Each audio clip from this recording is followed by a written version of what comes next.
बच्चों, आज हम जैकोबी मेथड करेंगे कि भाई how to find out the eigen value and eigen vector from Jacobi by Jacobi method.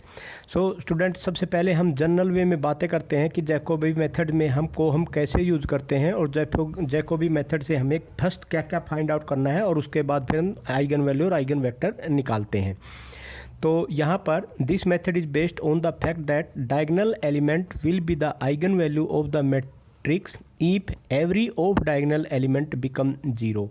मतलब यहाँ कहने का मतलब ये है कि अगर हम किसी भी डायगोनल मतलब कोई भी आपके पास एक मैट्रिक्स है, अगर उस मैट्रिक्स को आप ऑफ डायगोनल एलिमेंट उसके अगर जीरो बना देते हैं तो बाकी के बाकी जो उसके डायगोनल बच गए वो डायगोनल फिर उसके क्या होंगे, वो उसकी आइगन वैल्यू होंगे। जैसे स्टूडेंट, इसमें मान लिया कोई मैट्रिक्स दे रखी है और उस मैट्रिक्स में आपने उस मैट्रिक्स को 2 0 0 0 3 0 और 0 0 4, ये क्या होगा, ऑफ डायगोनल एलिमेंट। ये और ये सारे के सारे क्या आपके ऑफ डायगोनल एलिमेंट है। डायगोनल एलिमेंट तो ये हो गए, ऑफ डायगोनल एलिमेंट ये हो गए। अगर जैसे अब ये मैट्रिक्स जो हमने बनाई ये जैकोबी मेथड से, इस मेथड में ये ऑफ डायगोनल एलिमेंट सारे क्या हो गए, जीरो हो गए। तो 2 3 4 इसके क्या होंगे, ये इसके यहाँ पर आप आइगन वैल्यू कह सकते हैं कि ये इसकी आइगन वैल्यू होगी। अब स्टूडेंट, इसको हम फाइंड आउट कैसे करेंगे, कैसे निकालेंगे हम। हमारे पास इससे पहले हमें पता होना चाहिए कि भाई ऑर्थोगोनल मैट्रिक्स क्या होती है। A square matrix, A is said to be orthogonal matrix if A and A का ट्रांसपोज, अगर आप मल्टीपल करते हैं तो प्रोडक्ट करते हैं ए और ए ट्रांसपोज का, तो वो किसके बराबर होता है, आई के बराबर होता है, आ जाए। तो ऐसी मैट्रिक्स को हम कहते हैं ये ऑर्थोगोनल मैट्रिक्स है। लेकिन आपको पता है अगर ए को ए इनवर्स के साथ मल्टीप्लाई करते हैं तो वहाँ पर क्या आता है, आई आता है, आइडेंटिटी मैट्रिक्स आता है। तो इसका मतलब ए इनवर्स और ए ट्रांसपोज इक्वल हो गए। तो इसका मतलब आप ये कह सकते हैं कि भाई A and A transpose is equal to I is equal to A transpose A. तो यहाँ पर A inverse is equal to A transpose हो गया। तो इसका अब हम यहाँ पर स्टूडेंट आगे यूज करेंगे, जहाँ कहीं भी हमारे पास ए इनवर्स का मेथड हम लगाना चाहें उसकी ए इनवर्स की जगह हम ए ट्रांसपोज यूज़ कर सकते हैं, क्योंकि ए इनवर्स निकालने में टाइम लगता है और ए ट्रांसपोज निकालने में कोई टाइम नहीं लगता किसी का भी ट्रांसपोज। क्योंकि रो ट्रांसपोज का मतलब क्या होता है, रो को कॉलम में और कॉलम को रो में बदल देते हैं तो उसका वो क्या हो जाता है, ट्रांसपोज हो जाता है। जैसे यहाँ पर A is equal to cos theta sine theta minus sine theta और कोस थीटा दिया हुआ है। अगर इसका हम ट्रांसपोज करते हैं स्टूडेंट, तो इसका स्टूडेंट ट्रांसपोज करने के बाद आपके पास क्या आएगा, A transpose is equal to cos theta, ये कोस थीटा साइन थीटा नीचे आ जाएगा और साइन थीटा कोस थीटा ये यहाँ आ जाएगा। मतलब row into column, column into row change कर दिया आपने। अब ए और ए ट्रांसपोज को अगर आप मल्टीपल करते हैं स्टूडेंट, तो यहाँ पर जब इसका मल्टीप्लाई करोगे इसके साथ cos square theta plus sine square theta, cos minus cos theta sine theta और minus plus cos theta sine theta, minus sine theta cos theta minus sine theta cos theta, और यहाँ पर क्या हो जाएगा स्टूडेंट, कोस ये हो गया ना, minus cos theta sine theta plus cos theta sine theta zero, और यहाँ पर साइन साइन स्क्वायर थीटा और कोस मल्टीप्लाई कोस स्क्वायर थीटा, तो 1 0 0 एंड 1 हो जाएगा। तो ये होगा 1 0 0। ये कौन सा मैट्रिक्स हो गया, आइडेंटिटी मैट्रिक्स। इसका मतलब ए ट्रांसपोज और ए आपस में मल्टीपल करते हैं तो आइडेंटिटी मैट्रिक्स आ गया। इसका मतलब ये आपके पास क्या होगा, this is your orthogonal matrix. Similarly आप कोई भी ऑर्थोगोनल मैट्रिक्स यहाँ से निकाल सकते हैं। अब स्टूडेंट, आपके सबसे पहले जैकोबी मेथड में क्या किया, let A be the square matrix if A is a symmetric matrix then A I J is equal to A J I. मतलब यहाँ पर हम जैकोबी मेथड उसी मैट्रिक्स के अंदर अप्लाई करेंगे।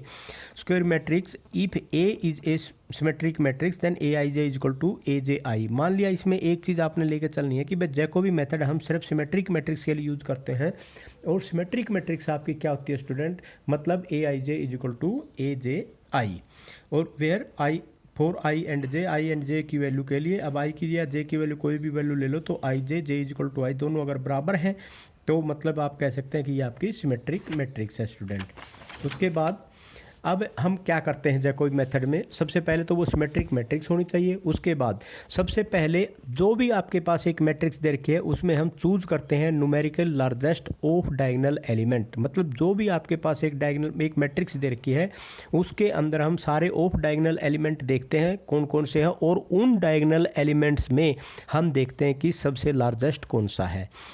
हम मान लेते हैं वो सबसे लार्जेस्ट आपका A13 है।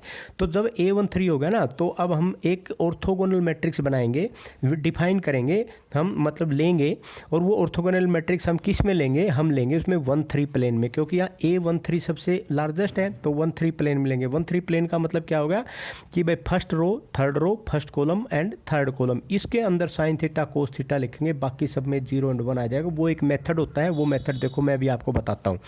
अगर आपके पास 1-3 प्लेन है स्टूडेंट, तो फर्स्ट रो और first row, third row, first column, third column, cos theta, sine theta, minus sine theta and cos theta, बीच में यहाँ 1 आता है, 0 0 0 एंड 0। ये एक मेथड होता है स्टूडेंट, ये आपने याद रखना है। इसको हम ऐसे भी लिख सकते हैं, कोस थीटा माइनस साइन थीटा और साइन थीटा कोस थीटा, यहाँ पर क्या आ गया 0 0 0 0 और ये आपका 1 आ जाएगा बीच में। ये तो था स्टूडेंट 1-3 प्लेन। अगर मान लिया आपको दे दिया 1 और 2 प्लेन, तो 1 और 2 प्लेन में इसका मतलब first row, second row, first column and second column में कोस थीटा साइन थीटा आएगा, बाकी सब में एक मेथड के अनुसार 0 0 और 1 आ जाएगा। अब यहाँ देखो student, first row, second row, first column, second column, first row, second row, first column, second column, तो cos theta minus sine theta and cos theta, बाकी यहाँ 0 और ये 1 यहाँ आएगा। ये स्टूडेंट एक मेथड होता है, तो इस मेथड के अनुसार हम आपकी एक ऑर्थोगोनल मैट्रिक्स सेलेक्ट करते हैं। अब अगर मान ले आपका 2-3 प्लेन होता तो स्टूडेंट, तो second row, third row, second column, third column, तो इसका मतलब सेकंड रो, थर्ड रो और सेकंड कॉलम, थर्ड कॉलम, तो इसमें आप मतलब 2-2 2-2 2-3 और यहाँ पर क्या होगा 3-2 एंड 3-3। तो इसमें आप ये 1 0 0 0 0 cos theta sine theta minus sine theta cos theta, तो इस तरह हम सिलेक्शन करते हैं ऑर्थोगोनल मैट्रिक्स का। और इसी बेस पे अब हम आगे क्वेश्चन करेंगे स्टूडेंट। तो सबसे पहले मैं एक क्वेश्चन लेता हूँ आपका, जो क्वेश्चन मान लिया ये आपका एक क्वेश्चन दिया हुआ है। इस क्वेश्चन में use Jacobi method, find all the eigen value and eigen vector of the matrix. Student यहाँ पर मैं 2 क्वेश्चन आपको कराऊंगा और इनके साथ के साथ इसका मेथड भी बताऊंगा, तो भाई हमने कैसे इसको मेथड को यूज़ करना है और कैसे हमने करना है। तो क्वेश्चन के साथ ही आप मेथड को भी समझना। अब स्टूडेंट यहाँ पर सबसे पहले क्वेश्चन दे रखा है, एक matrix they the A 5 0 1 0 -2 0 1 0 and 5। तो इसमें सबसे पहले हम क्या निकालते हैं, इसका ट्रांसपोज निकालते हैं। A ट्रांसपोज क्या हो जाएगा, 5 0 1 रो है, कॉलम बना दो 5 0 1 0 -2 0 0 -2 0 1 0 5, तो 1 0 5। तो अब देखो A और A डैश में कोई फ़र्क नहीं है। तो स्टूडेंट अगर A और A डैश में कोई फ़र्क नहीं है, तो इसका मतलब ये क्या है, आपकी एक सिमेट्रिक मैट्रिक्स होगी। अब हम यहाँ पर कहेंगे कि भाई A = A transpose, therefore the matrix A is a symmetric matrix, so Jacobi method is applicable. मतलब हम यहाँ पर जैकोबी मेथड का यूज कर सकते हैं। अब स्टूडेंट देखो, सबसे पहले हम यहाँ पर हमने एक ऑफ डायगोनल एलिमेंट के अंदर सबसे लार्जेस्ट एलिमेंट हमने ढूंढना है। ऑफ डायगोनल एलिमेंट कौन से हो गए, 0 1 0 एंड 0 और 1 एंड 0। तो सबसे लार्जेस्ट एलिमेंट कौन सा हुआ इसमें, ये 1 हो गया या ये 1 हो गया। तो ये क्या है 1 3, ये क्या है A31। तो A13 द लार्जेस्ट एलिमेंट कौन सा हो गया, A13 = A31 = 1। तो स्टूडेंट अगर यहाँ पर A13 और A31 लार्जेस्ट एलिमेंट आ जाता है, तो फिर उसके बाद हम देखते हैं कि भाई डायगोनल एलिमेंट कौन से डायगोनल एलिमेंट है जो कि 2 1 जैसे हैं। तो 2 1 जैसे, तो ये A11 हो गया, A33 हो गया। और मैं ये बताना चाहूँगा स्टूडेंट यहाँ पर आपको, हर क्वेश्चन में जो ऐसे क्वेश्चन आएंगे उसमें जैसे A13 आ गया ना, तो A11 और A11 और A33 ही दोनों के दोनों डायगोनल एलिमेंट इकट्ठे एक जैसे मिलेंगे। ये हर क्वेश्चन में चाहे आप देख भी लेना। तो A11 = 5, A33 = 5। उसके बाद हम निकालते हैं student tangent two theta. Tangent two theta कैसे निकलता है, उसका एक फार्मूला है, वो अपने याद रखना है। 2A13 मतलब जो भी प्लेन, जो भी आपने डायगोनल एलिमेंट लिया है, 2A13 divide by A11 A33 और ये A13 किसके बराबर है, 1 के है। A11 A33 किसके बराबर है, 5 के 5 - 5 0। तो 2 डिवाइड बाई 0 = इन्फिनिटी। और इनके जैकोबी मेथड के हर क्वेश्चन में मैक्सिमम में आपका यहाँ पर इन्फिनिटी ही आएगा। तो अब क्यों आएगा, टेंजेंट 2 थीटा इन्फिनिटी में क्या हो जाएगा, इसका tangent pi by 2, tangent pi by 2, इसका मतलब आप यहाँ पर लिख सकते हैं स्टूडेंट टेंजेंट पाई बाई 2। तो 2 थीटा इजिकल टू क्या होगा, पाई बाई 2, और थीटा इजिकल टू क्या आ जाएगा, पाई बाई 4। और अगर पाई बाई 4 आप साइन थीटा और कोस थीटा में करते हैं तो साइन थीटा और कोस थीटा दोनों की वैल्यू क्या होती है, 1/√2 होती है, अगर पाई बाई 4 उसमें रख देते हैं तो स्टूडेंट। तो इतना करने के बाद स्टूडेंट अब हम आगे निकालते हैं आपकी ऑर्थोगोनल मैट्रिक्स। हम फाइंड आउट करते हैं ऑर्थोगोनल मैट्रिक्स आपकी क्या है। वो वही मेथड है, क्योंकि यहाँ पर कौन सा है, A13 आपका आ गया, तो इसका मतलब फर्स्ट रो इसके अनुसार ही हम करते हैं। तो B1 फाइंड आउट करेंगे, cos theta minus sine theta, first row third row first column third column. तो cos theta 0 minus sine theta 0 1 0, sine theta 0 cos theta student. अब यहाँ पर इनकी वैल्यू पुट करेंगे स्टूडेंट। कोस थीटा की value क्या है, कोस पाई बाई 4 की वैल्यू, थीटा की वैल्यू पुट करेंगे तो पाई बाई 4 आ जाएगा। और कोस पाई बाई 4 की वैल्यू क्या आई है, 1/√2, साइन की 1/√2। तो इसलिए ये वैल्यू पुट करने के बाद अब कोस पाई बाई 4 1/√2, 0 माइनस 1/√2, 0 1 0, 1/√2 0 एंड 1/√2। तो ये आ गया आपके पास एक मैट्रिक्स B1 आ गई। और आप ये कह सकते हैं ये मैट्रिक्स कौन सी आपकी, ये ऑर्थोगोनल मैट्रिक्स है स्टूडेंट। अब यहाँ से हम फर्स्ट ट्रांसफॉर्मेशन स्टूडेंट निकालेंगे, फर्स्ट ट्रांसफॉर्मेशन D1। अब D1 फर्स्ट ट्रांसफॉर्मेशन कैसे निकालनी स्टूडेंट, ये आपने ध्यान देना है यहाँ पर, क्योंकि हर क्वेश्चन में यही आएगा। B1 inverse A B1, B1 तो आपकी ये हो ही गई, और इसके साथ A से B1 इनवर्स निकालेंगे, इसके साथ A से मल्टीप्लाई करेंगे, फिर B1 से मल्टीप्लाई करेंगे, फिर जो आएगा उसे बोलेंगे D1, फर्स्ट ट्रांसफॉर्मेशन आपका हो गया। लेकिन स्टूडेंट आपको पता है कि B1 इनवर्स किसके बराबर होता है बच्चे, B1 inverse is equal to B1 transpose के बराबर होता है। तो हम यहाँ पर लिख देते हैं B1 ट्रांसपोज A B1। अब B1 का ट्रांसपोज, अगर हम इसका ट्रांसपोज निकालते हैं D1, तो इसका ट्रांसपोज क्या हो जाएगा, ये हो जाएगा स्टूडेंट इसका ट्रांसपोज, ठीक है। इसका ट्रांसपोज ये नहीं, ये यहाँ पर माइनस आएगा, तो 1/2 0 माइनस 1/2 ये आ गया, 0 1 0 ये आ गया, और 1/2 0 1/2, 1/√2 0 1/√2 आ गया स्टूडेंट। तो स्टूडेंट यहाँ से आपने इसमें अंदर वो भी आपने निकाल लिया कि भाई D1 की वैल्यू आ जाएगी, D1 की वैल्यू आपकी ये आ गई, आपने A की वैल्यू ये रख दी, उसके बाद B1 आपका ये आ गया, D1 इसमें B1 इनवर्स या B1 ट्रांसपोज A और B1 आ गया। अब इसकी पहले इससे मल्टीप्लाई करेंगे, फिर जो आएगा उसकी इससे मल्टीप्लाई करेंगे। तो ये मल्टीप्लाई हमने यहाँ कर रखी है स्टूडेंट, ये कर दी मल्टीप्लाई। ये करने के बाद आपके पास फिर इससे करेंगे, यहाँ पर इसके मल्टीप्लाई करने के बाद क्या आ जाएगा, 6/√2 0, 6/√2 0 माइनस 2 0, 4/√2 0 और 4/√2। तो उसके बाद हम इसके साथ मल्टीप्लाई करेंगे, तो यहाँ पर आपके पास क्या आ जाएगा, 1/√2 0 माइनस 1/√2 और 0 1 0, 1/√2 0 1/√2 आ जाएगा स्टूडेंट। तो यहाँ जब इसके साथ मल्टीप्लाई करेंगे तो ये आपका प्रोडक्ट करेंगे इसका, तो इसको प्रोडक्ट करेंगे तो ये आ जाएगा 6 0 0 0 माइनस 2 0 0 0 4। अब बच्चों यहाँ पर एक चीज़ देखो आप, तो जब हमने D1 की वैल्यू निकाली तो सारे के सारे ऑफ डायगोनल एलिमेंट इसके D1 के क्या आ गए, 0 आ गए। तो ये आपके पास क्या आएगी, डायगोनल मैट्रिक्स होगी। तो डायगोनल मैट्रिक्स होगी तो इसमें डायगोनल की वैल्यू 6 माइनस 2 एंड 4 है। तो अब यहाँ पर बच्चों आप ये कह सकते हैं कि जो हमने इसमें आइगन वैल्यू फाइंड आउट कर दी हैं, और इसकी आइगन वैल्यू क्या होंगी, 6 माइनस 2 एंड 4 होंगी।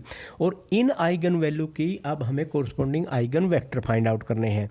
तो इसमें आइगन वेक्टर फाइंड आउट करने के लिए हमें कुछ नहीं करना स्टूडेंट, इसके लिए जो हमारे B1 एक मैट्रिक्स थी, अब वो B1 एक मैट्रिक्स क्या थी, वो ये थी आपके पास B1 मैट्रिक्स, और ये थी स्टूडेंट। तो ये ये कॉलम ये हो गया, एक कॉलम ये हो गया, एक कॉलम ये हो गया। तो ये फर्स्ट आपकी जो आइगन वैल्यू है उसका आइगन वेक्टर है, सेकंड का ये आइगन वेक्टर है, थर्ड का ये आइगन वेक्टर है। तो यहाँ पर स्टूडेंट्स अब आपने देख लिया 6 का आइगन वेक्टर क्या हुआ, फर्स्ट 1/√2 0 1/√2, और -2 का आइगन वेक्टर क्या हुआ, 0 1 0, और 4 का आइगन वेक्टर क्या हुआ, -1/√2 0 एंड 1/√2। ये 3 आंसर आ गए और आइगन वैल्यू 6 -2 एंड 4 आ गई स्टूडेंट। तो स्टूडेंट एक क्वेश्चन और करेंगे हम, ताकि फिर आपको समझ में आ जाए यहाँ से बहुत इजीली। तो स्टूडेंट यहाँ पर बच्चे मान लिया आपका ये क्वेश्चन है 2√2 एंड 4 √2 6 एंड √2 4√2 एंड 2। तो इसके अंदर सबसे पहला काम हमारा क्या है, नॉन डायगोनल एलिमेंट हमने देखने हैं, ऑफ डायगोनल एलिमेंट हमने देखने हैं। सबसे लार्जेस्ट कौन सा है, सबसे लार्जेस्ट कौन सा है, ये 4 है स्टूडेंट। तो यहाँ पर A13 और A31, देखो A13 A31 फिर आ गया, तो यहाँ पर क्या होता है, ये 4। अब हमने देखना है A11 और A33, A11 एंड A33 है दोनों इक्वल, तो A11 and A33 is equal to 2। तो हम क्या फाइंड आउट करेंगे, टेंजेंट 2 थीटा, टेंजेंट 2 थीटा किसके बराबर, 2A13, और यहाँ पर क्या आ जाएगा, A11 माइनस में A33 स्टूडेंट। तो यहाँ पर अब देखो 2 एंड 4, इसकी A13 की वैल्यू क्या है, 4 है, तो 2 एंड 4 डिवाइड बाई 2 माइनस में 2, तो 8/0 इन्फिनिटी आ गया। वही मैंने कह रहा था कि हर क्वेश्चन में हर ये इन्फिनिटी ही आता है लगभग। तो tangent 2 theta, tangent π/2, 2 theta is equal to π/2, theta is equal to क्या गया, π/4। अब ये π/4 अगर कोस थीटा और साइन थीटा में रखते हैं तो उसकी वैल्यू क्या आएगी, cos π/4 is equal to sine π/4 is equal to 1/√2।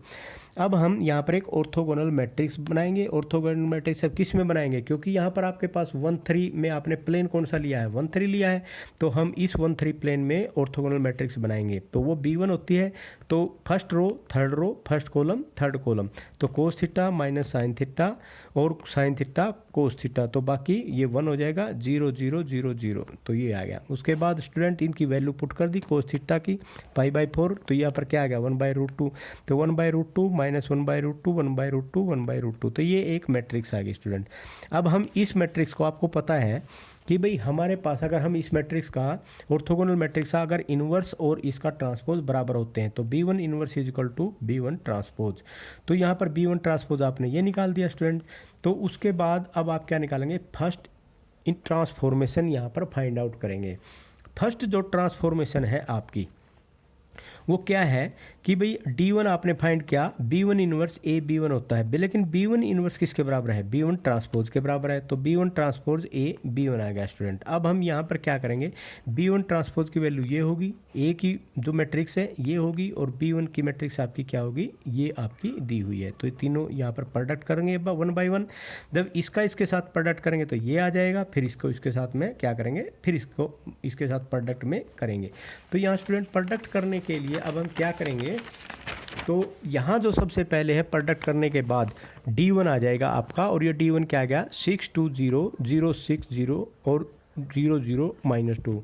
अब यहाँ पर एक चीज़ देखो बच्चों, जो पहले वाले क्वेश्चन में आपकी जो D1 की वैल्यू आई थी वो क्या आई थी, एक डायगोनल मैट्रिक्स आई थी, तो सिर्फ डायगोनल के सिवाय वहाँ और कोई एलिमेंट 0 0 ही थे और कोई एलिमेंट था नहीं। अब जो यहाँ D1 में, लेकिन इस क्वेश्चन में तो क्या है, ये यहाँ 2 आ गया, यहाँ 2 आ गया, इसका मतलब ये आपका डायगोनल मैट्रिक्स नहीं है। तो अब फिर इस पर दोबारा फिर हम इस पर अपना प्रोसेस स्टार्ट करेंगे और हम यहाँ देखेंगे फिर इसमें जो ऑफ डायगोनल एलिमेंट है कौन सा सबसे बड़ा है। अब यहाँ पर भी 2 है, यहाँ पर भी 2 है, तो ऑफ डायगोनल यही लार्जेस्ट हुआ एलिमेंट, तो लार्जेस्ट नॉन डायगोनल एलिमेंट क्या होगा, A12 इज इक्वल टू 81, और ये किसके बराबर है, 2 के बराबर है। अब हम देखेंगे, देखो A12 है तो A11 और A22 वही इक्वल होने चाहिए, A11 और A22 6 एंड 6 आ गया। तो क्या सबसे पहले क्या निकालते हैं, tangent 2 theta, 2A12 divide by A11 minus में A22, तो यहाँ वैल्यू पुट करेंगे, वैल्यू पुट करने के बाद फिर आपके पास इन्फिनिटी आ गया, इन्फिनिटी किसके बराबर होता है, टेंजेंट π/2, तो 2 theta is equal to π/2, theta is equal to π/4, sine π/4 1/√2 and cos π/4 1/√2। सारे क्वेश्चन में ये बिल्कुल एक जैसा ही होता है। अब स्टूडेंट वही बात फिर आ गई, अब हम B2 सेलेक्ट करेंगे। अब हम B2 सेलेक्ट तो करेंगे, लेकिन कौन से प्लेन में करेंगे, हम करेंगे 1-2 प्लेन में। तो यहाँ पर we choose the orthogonal matrix in 1 and 2 plane, इसमें 1 and 2 प्लेन में देखेंगे। तो B2 इसका मतलब first row second row first column second column, first row second row first column second column, तो ये आपका हो गया। तो इसमें हम ये बाकी सारे के सारे क्या हो जाएंगे, 0 and 1, तो वैल्यू पुट कर देंगे कोस थीटा साइन थीटा की 1/√2 माइनस 1/√2 1/√2 1/√2 0 0 0 0 1, ये आ गया। अब यहाँ पर ऑर्थोगोनल मैट्रिक्स में आपको पता ही है कि भाई जो B2 इन्वर्स है वो B2 ट्रांसपोज के बराबर होता है, तो इसका ट्रांसपोज निकाल देंगे तो B2 इन्वर्स निकलेगा, तो is equal to B2 transpose is equal to ये वैल्यू इसकी आगे ट्रांसपोज करने के बाद। अब हमने क्या निकालना स्टूडेंट, हमने निकालना ट्रांसफॉर्मेशन। फर्स्ट ट्रांसफॉर्मेशन तो पहले निकाल लिया, अब हमने क्या निकालना, सेकंड ट्रांसफॉर्मेशन। अब सेकंड ट्रांसफॉर्मेशन जो हम निकालेंगे तो उसके अंदर हम क्या करते हैं, D2 हम निकालेंगे B2 inverse D1 and B2। B2 inverse किसके बराबर है? B2 डैश के, B2 ट्रांसपोज के, तो D1 B2, तो B2 ट्रांसपोज ये D1 हो जाएगा, ये B2 आ जाएगा। इसको सबसे पहले इससे प्रोडक्ट करेंगे, फिर जो आएगा उसको इससे प्रोडक्ट करेंगे। तो यहाँ पर देखो स्टूडेंट, इसको इससे प्रोडक्ट किया तो ये आ गया 4√2, 4√2 0, -2√2, 2√2 0, 0 0 एंड -2, और इसको इसके मल्टीप्लाई करेंगे। जब इसको इससे प्रोडक्ट करते हैं स्टूडेंट, तो D2 की वैल्यू आ जाएगी 800, 040 एंड 0 0 -2। अब यहाँ पर स्टूडेंट ये देखो, इसके अंदर ये क्या है आपका, this is your diagonal matrix, because और सारे के सारे ऑफ डायगोनल आपके किसके बराबर आए हुए हैं? 0 0 के बराबर आए हुए हैं। तो ये डायगोनल मैट्रिक्स होगी, और डायगोनल मैट्रिक्स के जो डायगोनल्स के जो एलिमेंट होते हैं वो क्या होते हैं? आइगन वेक्टर होते हैं, आइगन वैल्यू होते हैं। तो ये आपके आइगन वैल्यू क्या आ गई? 8 4 एंड -2। अब इस आइगन वैल्यू की 8 4 एंड -2 के कोरस्पोंडिंग आइगन वेक्टर क्या है? सबसे पहली बात ये समझनी है आपने। तो स्टूडेंट यहाँ पर जो आपने आइगन वेक्टर देख लिया, आइगन वैल्यू, पहले आप क्वेश्चन में आपने क्या था कि अगर एक ही ट्रांसफॉर्मेशन था तो आइगन वेक्टर आपके B1 जो आपके पास एक मैट्रिक्स होती थी उसके जो कॉलम होते थे वो क्या होते थे? आइगन वेक्टर होते थे। लेकिन यहाँ पर तो आपने 2 बार निकाला है D2, तो D1 एंड D2। अब हम क्या करेंगे, इसका मतलब आपने B = आपने लेना है B1 एंड B2, तो B = B1 एंड B2। तो B1 लिया था और B2 लिया था, उन दोनों का क्या कर देंगे? प्रोडक्ट कर देंगे स्टूडेंट। तो B1 ये था, B2 ये था, इनका प्रोडक्ट कर दिया। प्रोडक्ट करने के बाद आपके पास ये आया। अब ये जो चीज़ आई है ना स्टूडेंट, B1 एंड B2, तो ये जो चीज़ B1 एंड B2 है, मल्टीपल करने के बाद जो B आया है, ये वैल्यू आपकी, ये जो वैल्यू है आपकी, एक तो ये कॉलम, एक ये कॉलम, एक ये कॉलम, ये तीनों के तीनों कॉलम आपके आइगन वेक्टर होंगे कोरस्पोंडिंग टू 8 4 एंड -2। अब सबसे पहले आइगन वैल्यू 8 है, इसके लिए आइगन वेक्टर कौन सा होगा? 1/2, 1/√2, 1/2। उसके बाद 4 है, 4 के लिए आइगन वेक्टर क्या होगा? -1/2, 1/√2 एंड -1/2। उसके बाद क्या है? -2 के लिए -1/√2, 0 एंड 1/√2। तो ये आपके क्या हो गए? ये हो गए आपके आइगन वेक्टर। तो ये लिख भी दिए हैं, we see that eigen values are 8 4 and -2, and eigen vector क्या होंगे? 1/2, 1/√2, 1/2, कोमा -1/2, 1/√2, -1/2, कोमा -1/√2, 0 एंड 1/√2। तो ये सारे के सारे आपके आंसर आ गए। तो स्टूडेंट यहाँ कहने का मतलब क्या है? यहाँ कहने का मतलब ये था, अगर आपके पास एक ट्रांसफॉर्मेशन है तो जो B सबसे पहले B1 आप मानते हैं उसके जो कॉलम होंगे वो आइगन वेक्टर होंगे कोरस्पोंडिंग टू आइगन वैल्यू। लेकिन अगर आपने 2 बार ट्रांसफॉर्मेशन किया है तो दोनों B1 एंड B2 दोनों को सबसे पहले आप प्रोडक्ट करेंगे। प्रोडक्ट करने के बाद जो भी आपके पास में वो यहाँ पर कॉलम आएंगे, वो कॉलम फिर क्या होंगे? वो आपके आइगन वेक्टर होंगे corresponding to eigen value D2। ठीक है स्टूडेंट, ये थे आपके जैकोबी मेथड्स के क्वेश्चन। आप, आई होप आपको ये समझ में आ गया होगा। अगर फिर भी किसी स्टूडेंट को नहीं समझ में आया तो आप मेरे से पूछ सकते हैं। मेथड इंपॉर्टेंट है क्योंकि हमने 3 ही मेथड इसमें करेंगे हम, power method, Jacobi method and given method. कल को हम गिवन मेथड करेंगे। आज ये पावर मेथड के जो भी, जैकोबी मेथड के जो भी क्वेश्चन थे वो मैंने करा दिए। अगर किसी को नहीं समझ में आया तो आप मेरे से पूछ सकते हैं। Thank you very much.